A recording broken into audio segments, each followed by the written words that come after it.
I'm alive. I'm live for real. I'm live.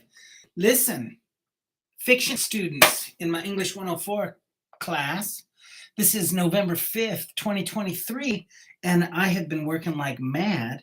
I've actually already made this video, but the app I use to make videos is not downloading the video. So I had to come here, show you guys my office. It's actually much cooler than it looks like from this particular angle. It's kind of awful looking from this angle, but it actually looks way cooler. I'm looking at my phone because I thought about showing you guys the video that I made. I made the video in the Clips app, as I always do. I don't know if you're a Clips person, but there's the Clips app, and you don't need to see this. I get it. But there it is.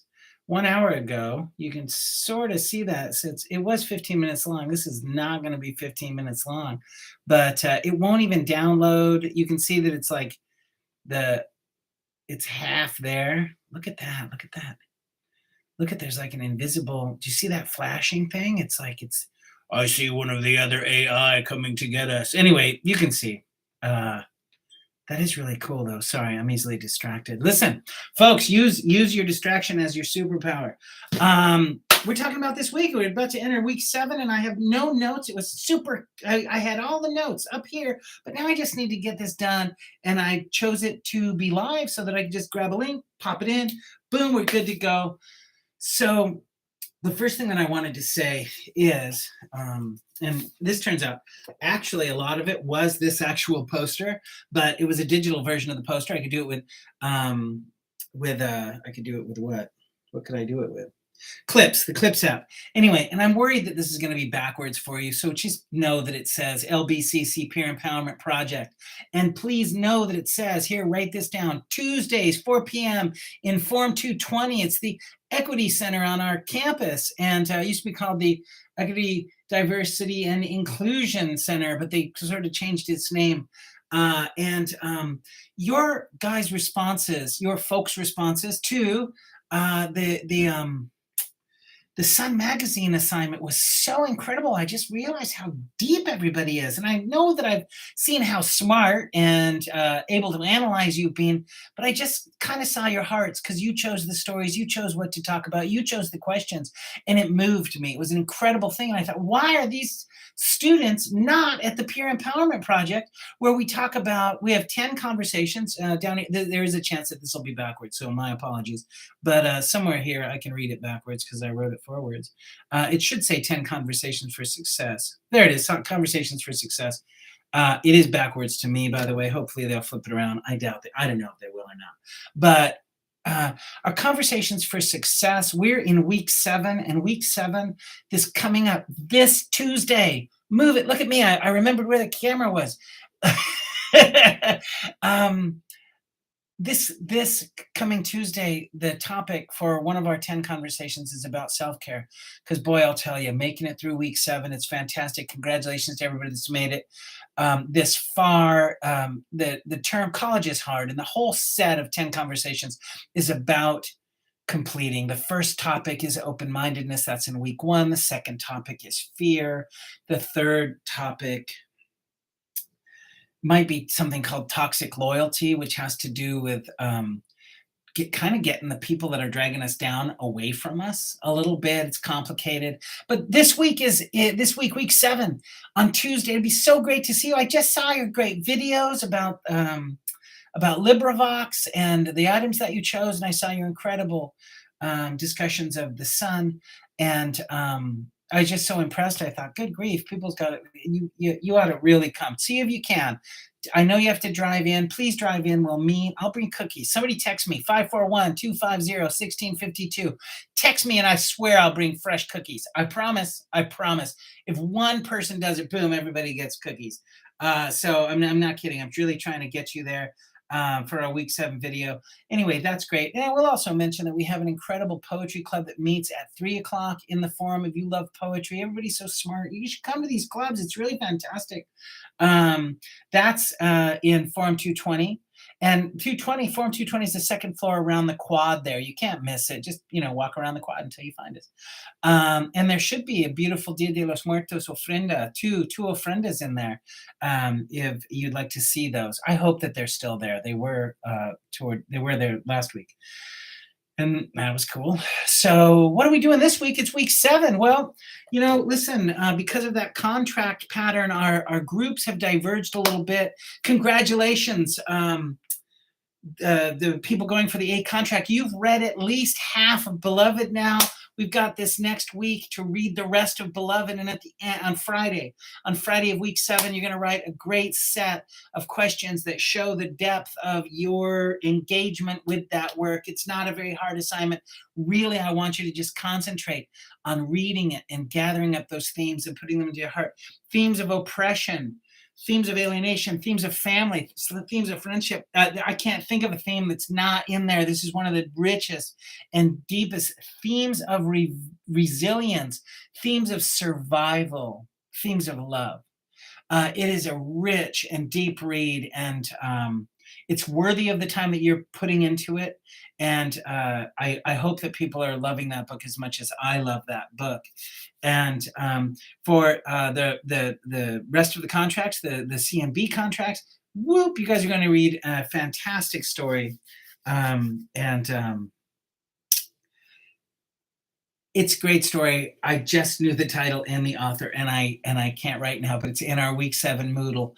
And obviously it's shorter than a whole novel, but it is just as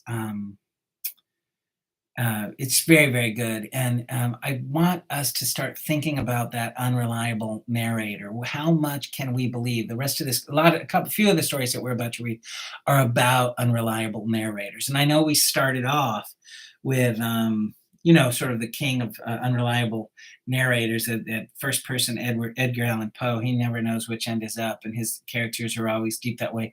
And now we have a very contemporary approach to the unreliable narrator, because this guy doesn't think he's crazy. He thinks he's legit. And it's a very interesting approach to psychology in that story. And then also for the C&B students, you have another opportunity to choose your own adventure. I try to put as much choose your own adventure in there. There's a lot of great instruction about how you're going to find another story in our EBSCO host databases. And there's a number of literary journals that I mentioned in there. You're going to be typing those into the publication field of the advanced search, so you'll get some information literacy practice, because you're going to be sorting for document type short story in specific journals. And you're not limited to just I want them to be academic journals, and that's why there's a set number of them. If you like science fiction and fantasy, though, I'd like you to, plug that in. That's the example that I use. I'm teaching science fiction this term. We're having a great time. Right now, we're reading the 5th season by N.K. Jemisin, which is, by the way, almost a parallel book to Beloved. I'm sure that it was a huge influence. Beloved was a big influence for N.K. Jemisin's The 5th Season. Many parallels there. And so if you love Beloved, I say, dive right into the 5th season. And that's our week. So we covered the week. We looked at this poster, which is about the Peer Empowerment Project. It'd be neat to meet people face to face. I so enjoyed your videos, and I get another chance to see more videos soon not from the C contracts and the B contracts. Are going to be making videos. A contracts, not making a video just yet. Oh, reminder for people in the A contract, your short story that we talked about in week 3, it's due at the end of week 8. So hopefully you have been looking at those guidelines, and you've got a sense of where you're headed. And if you've been moved by the amount of social justice writing that you've seen, the fact that Toni Morrison, she tackles perhaps the greatest social justice challenge that the United States has, is the fact that we did slavery. and the inequality and the oppression that we meted out, and the fact that she shines a spotlight on it so that the rest of us can really understand it. You know, a lot of our understanding as people that are in the contemporary world is very abstract, and I think she puts such a focus on it that it can really change our way of thinking about that. So I hope, you know, and I just looked around because I wanted to talk a little bit about my own fiction, but because mine are also filled with kind of social justice themes. I've never sat down to write except to address. I wish I could say I had broad, expansive, you know, world healing kind of notions, but mostly, since I started writing at a very young age, it was very self-centered, as we usually are. But what I did was I stuck it to the people who had stuck it to me. And in 2004, I published a novel through a publishing company in, I think it was Pittsburgh. It was a very small publishing company, and the book's not in print now. However, half of it is available at dogsdays.com, dogsdays.com. I think, trigger warning, and I have shared this before with students, and people have come after me, Chris, I love it, it's really good, it's very, but it's so intense and there's so much violence towards young people. You have to do kind of a trigger warning for child abuse. Well, that was the point. The point was to stick it to the people that abused me. And then the other short stories that I got published, My Sister's Tale. If you search, it used to be on my instructor website, but I have to figure out that that story, My Sister's Tale. You probably search Chris Risley, My Sister's Tale, Tail, because it's an actual tale, and that should show up, especially if you do Lynn Benton, because it used to be on sort of, you know, the previous instructor websites, and that was about you know, child sexual abuse that I suffered as a very, very young kid, and as a teenager. I know, weird, but you know what? We're getting to talk about that. This is kind of, you know, that's sort of a little peer empowerment project, because we do talk about things that used to be stigmatized. There's, you know, we're in a shame-free zone, and we're not, you know, we're only sick as our secrets, and we are only going to heal when we get honest. So that story, My Sister's Tale, was about, you know, obviously I had a psychotic sister who abused me. You'll see, or maybe you won't, because who's got time, right? And then another of my stories got published in a journal called The Oyster Boy Review. And that story's in the vein of, it's sort of set in the world, kind of. It's magical realism or fantasy. And that story was about this abusive work environment. I worked at E-Entertainment Television, and it's very thinly disguised. So the True Hollywood Stories, I probably called it True Hollywood Stories. I don't know, but yes, I worked on that show, and it was abusive. And I hope that I came up with a pretty fun way to highlight these things. It's not complaining, it should be fun.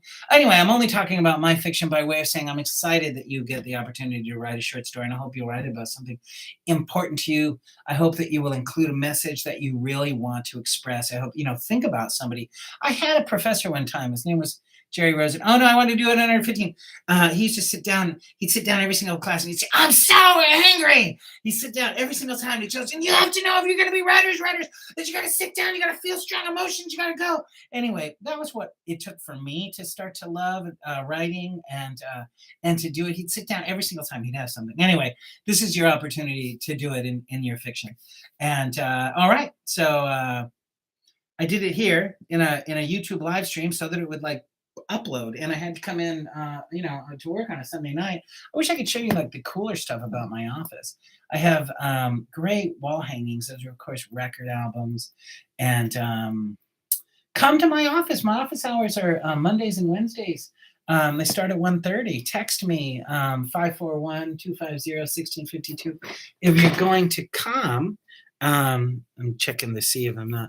I don't know. I like my office. I think it's cool. Those are all the bands that I grew up with mostly, so I'm an old fogey. I don't know if I've mentioned that I love typewriters, but I do. There's an old typewriter up there. All right. Well, this was fun, and we did it. That was the thing. All right. Have a great week 7.